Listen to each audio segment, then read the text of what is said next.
से जलती हुई है जोत 2026 में पूरे 100 वर्ष करने जा रही है। तो उसके निमित्त हमारे शांति कुंज हरिद्वार में आप कभी जो लोग गए हैं देखा है, वहाँ पे इसके दर्शन मिलते उपलब्ध होते हैं। तो कहा जाता है कि जब किसी जोत को अखंड करके जलाया जाता है तो दिनों दिन उसकी शक्ति बढ़ती हुई चली जाती है। हम सब इस चीज़ को जानते हैं। तो गुरुदेव ने जिस अखंड ज्योति के सानिध्य में 24 करोड़ के 24 महापुरुष चरण का जप किया है, इतनी तप शक्ति वाली जो अखंड ज्योति है उसका सहस्त्राब्दी पूरी होने जा रही है। 100 वर्ष पूरे होंगे 2026 में। तो उसके चलते एक वर्ष पहले से ही उसकी तैयारियां चल रही हैं पूरे देश विदेश में, विश्व भर में।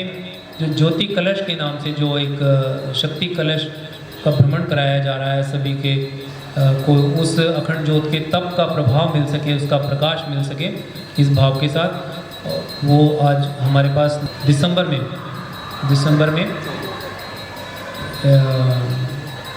1 दिसंबर से हरियाणा में प्रवेश करेगा। वो कलश यमुनानगर से प्रवेश करना है। 11 तारीख को पंचकुला जिले में प्रवेश करेगा।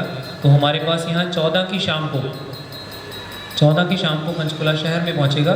तो जैसा कि यहाँ पे मंदिर में हमने माँ गायत्री की भी स्थापना की है और नया मंदिर बनाया है, तो उसमें एक भाव था कि यहाँ पर भी उसका आगमन हो और हम सभी मिल कर के उस जो शक्ति कलश का हम लोग स्वागत करें। और शांति कुंज से आए होंगे 4 लोग साथ में आएंगे, उसके 2 गाड़ियाँ आती हैं, हमारे लोकल परिजन भी रहेंगे उसमें।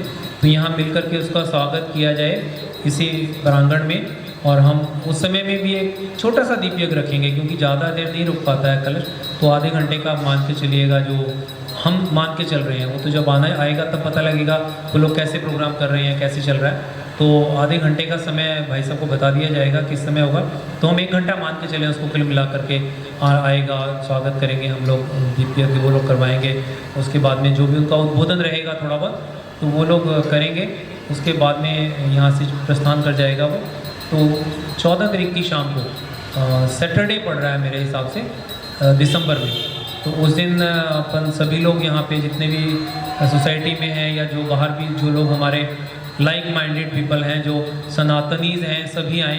क्योंकि आज के समय में सनातन धर्म के पुनरुत्थान के लिए और उसमें हमारे अपनी संस्कृति को उठाने के लिए जो प्रयास किए जा रहे हैं, उन प्रयासों में ये भी एक बहुत ही महती प्रयास है, क्योंकि इसको ऑल ओवर वर्ल्ड किया जाएगा।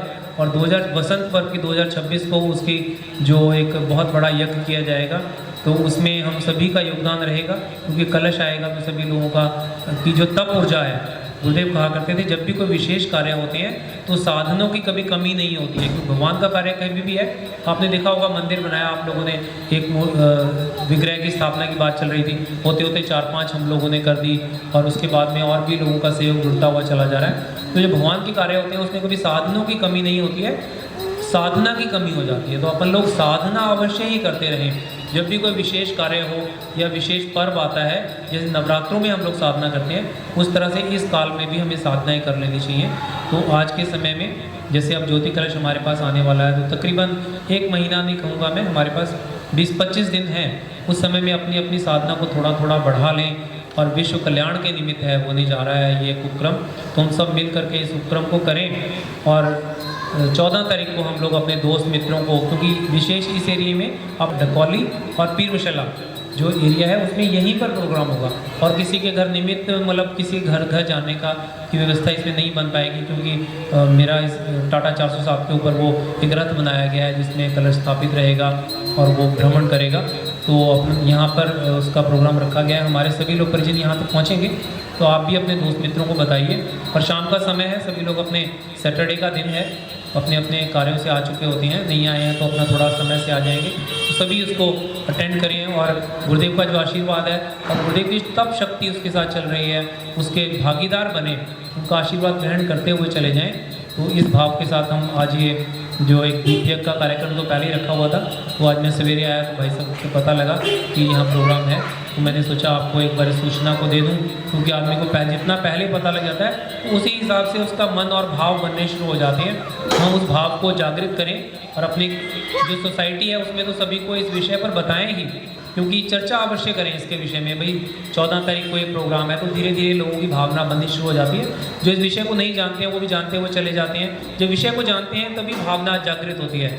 अगर वैसे ही हम एकदम से आ जाएं, ज्योति कलश आ गया, आपको पता ही नहीं लगेगा क्या चीज़ है, क्यों हो रहा है। जब पहले से उस चीज़ को अपन जान लेते हैं तो इसको आप देखेंगे यूट्यूब पर भी ज्योति कलश की जो यात्राएं हैं उसके विषय में आप डालेंगे तो उसमें जो मध्य प्रदेश में घुमा है, गुजरात में घुमा है, महाराष्ट्र में घुमा है, वहाँ तो बहुत ही भव्य तरीके से इसको घुमाया गया है, क्योंकि वहाँ पर हमारे गायत्री परिवार के बहुत सदस्य हैं। वहाँ प्रचार प्रसार भी अधिक है। महाराष्ट्र में भी शशमेघ भी हुआ है पिछले जनवरी के महीने में, तो उस समय में यहाँ वहाँ बहुत प्रचार चला है। उस समय ज्योति कलश वहाँ घुमाया गया था।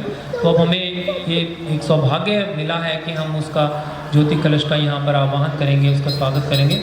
तो आपसे फिर विनम्र निवेदन कि अपने दोस्त मित्रों को और सभी परिवारजनों को उसे एकत्रित करें, कि ऐसा ना हो कि अपन यहाँ पे व्यवस्था करके बैठें और फिर हम लोग अकेले आकर के बैठ जाएं। अपने परिवार को अवश्य ही लाएं, क्योंकि हमारी ही जिम्मेवारी है। ऐसा कहा जाता है जो आगे चलता है उसी की जिम्मेवारी बन जाती है। आप परिवार में से उठ के आ रहे हैं, भगवान के कार्य में आकर के आप लोग जुड़ते हैं। बहनें जितनी भी आती हैं मैं देखता हूँ वो आ रही हैं, 10-15 आप लोग इकट्ठे हैं यहाँ पर, तो कम से कम अपने परिवार के लोगों को भी उस सौभाग्य का एक हिस्सा बनाइए।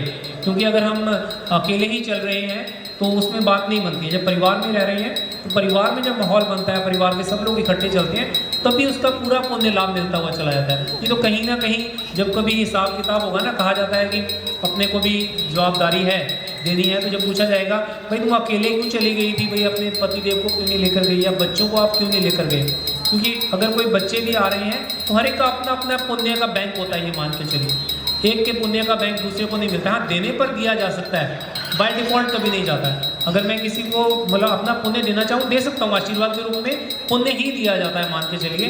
तो लेकिन अगर हम पुण्य अर्जित करने के लिए सभी को इकट्ठा बुलाएंगे तो आपके परिवार में वो भी अच्छा रहेगा, पुण्य तो मिलेगा ही, और उस चीज़ को समझने का प्रयास भी करें। तो इस भाव से सभी परिवार सहित आएँ, दोस्त मित्रों को बुलाएं, क्योंकि दोस्त मित्रों को जैसा कहा जाता है LIC की इंश्योरेंस करवाते हैं अपन, देखा होगा इंश्योरेंस जो एजेंट है उसको क्या 1% मिलता है। तो गुरुदेव कहा करते थे तुम मेरे विचार को जाकर के लोगों को बताना, तो तुम्हारा अपने आप ही उद्धार हो जाएगा। मान लो आपने 100 लोगों को बोल दिया, 100 लोग आ गए तो उनका 1% मिल गया, आपको वैसे ही 100% हो जाता है। तो इस बात को समझना चाहिए। गुरुदेव ने बात कही है तो अध्यात्म में भी ये चलता है। अगर हम किसी को थोड़ा सा भी हमारे किसी एक शब्द से किसी को मार्गदर्शन मिल जाता है और वो आगे बढ़ जाता है, तो आप मान के चलिए जितनी साधना वो करता चला जाएगा उसका 1% आपको मिलता हुआ चला जाएगा। तो इस भाव को भी पकड़ें, अपने आध्यात्मिक उत्कर्ष के लिए प्रयास करें हम सभी, और आगे बढ़ कर के इसमें भाग लें। इसके साथ मैं वाणी को विराम दूंगा। भाई सब शांति अभिसिंचन कराएंगे। हमारे YouTube चैनल अखिल विश्व गायत्री परिवार पंचकुला को सब्सक्राइब करें एवं बेल आइकन ज़रूर दबाएं, ताकि गायत्री परिवार पंचकुला की मिशन से संबंधित गतिविधियों की जानकारी आपको मिलती रहे।